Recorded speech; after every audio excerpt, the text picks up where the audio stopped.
Hey everyone, Chester D. Weed here from Full Memory to go over the newer Vision 4 strobe and the different modifiers and setups we use when using it. The first one we're going to talk about here is the soft box with two layers of diffusion. If you can see, we started off with that shot really close up to the bulb. Then you see that first level of diffusion and softness, and then there's a second. Oftentimes when you're dealing with these big strobes, they're very strong, and sometimes the light can be too harsh and too hot. So having modifiers with a level of diffusion really helps that. Now we're looking at this strip box. Very useful when you're doing rim lights. Why? Well, the modifier is specifically built to focus and aim that beam to be just as much as you need and not be spinning light all over the place. Now looking in that strip box, we can see there's a level of diffusion first, then there's a second level of diffusion.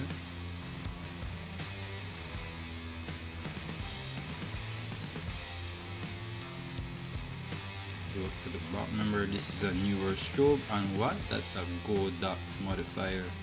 We always believe in bringing things together, and it works out great. So finally we can see the grid. So there's two layers of diffusion and softness, followed by a grid to help us, of course, focus that beam forward and direct.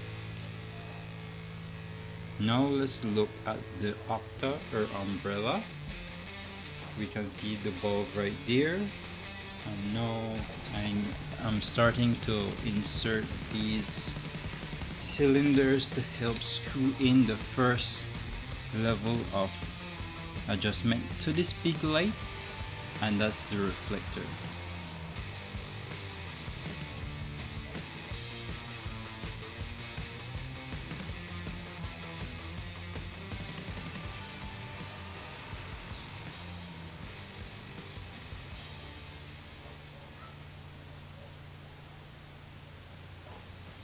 These can be sometimes a little bit tricky when setting up, and the real thing is just to take your time, not to rush it. You want to make sure that you're being very safe, and you don't want to damage something by trying to be, hastily and careless.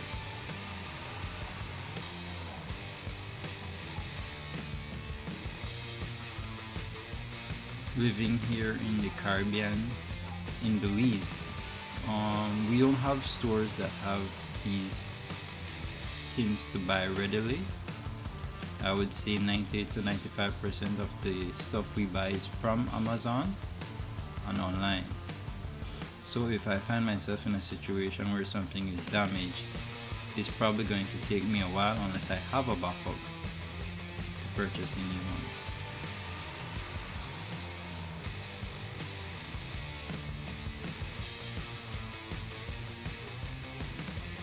At this point, we're going to put on the first level of diffusion and softness. So if we can remember, you have the clear light. It first bounces into that little small reflector, then starts to bounce around inside that umbrella. It hits this first level of diffusion.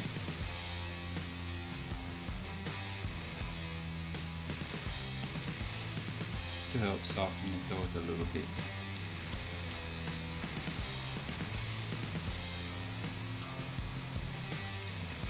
Look at the bulb.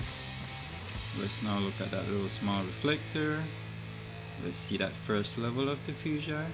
Now let's see that second layer of diffusion. Excellent, excellent. And now finally that grid. The grid is always there. You don't always need to have it, but it's excellent to help you, of course, like I said, focus that light and make sure it's not spilling and casting anywhere you do not want it to go. Now looking at this 7-inch reflector with barn doors, and also if you can see, there's a little attachment at the bottom where you can insert CT gels. At this point here I have a CTR color temperature red gel in it. and that's full.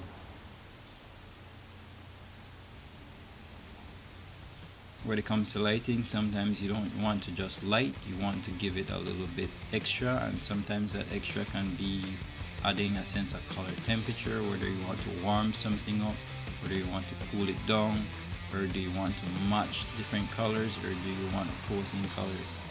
Just kind of spinning around a little bit here now for you to see. And of course, again, that had a grid, if you notice, right at the front, because of course we always want to have great control over our lighting and where it goes. Of course, barn doors also help greatly in that point. They help you control and direct your light, making sure light is not going anywhere you don't really want it to go.